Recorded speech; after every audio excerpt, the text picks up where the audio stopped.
ఇప్పుడు నేను కాల్ చేసి ఒక గంట అవుతుంది మేడం. ఇక్కడనే ఉంది. అదే మేడం మేడం ఖచ్చితంగా దీన్ని సీజ్ చేయాలి. యాజమాన్యం మీద క్రిమినల్ కేసులు పెట్టాలి madam.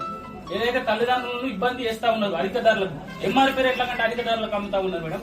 First class second class 10,000 madam. పాఠ్య పుస్తకాలకు ఖచ్చితంగా కేసు పెట్టాలి మేడం. మీరు యాజమాన్యం మీద ఈ బుక్స్ సీజ్ చేయాలి ఖచ్చితంగా. Okay madam.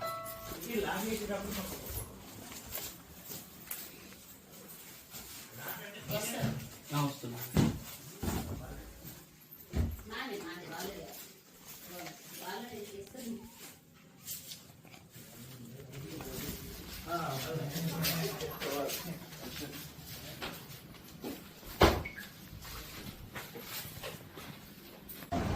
రాజన్న సిరిసిల్ల జిల్లాలో ఉన్నటువంటి ఎల్లారెడ్డిపేట మండల కేంద్రంలో శ్రీ చైతన్య పాఠశాలలో యాజమాన్యం ఎలాంటి పర్మిషన్ లేకుండా ఒక ప్రైవేటు షెల్టర్ తీసుకొని విచ్చలవేడిగా ఫీజులు ఫస్ట్ క్లాస్ కు 7,000 నుంచి 10,000 దాకా తీసుకుంటున్న పరిస్థితి ఈ రోజు ఎల్లారెడ్డిపేట మండల శ్రీ చైతన్య పాఠశాలలో కనబడతా ఉంది.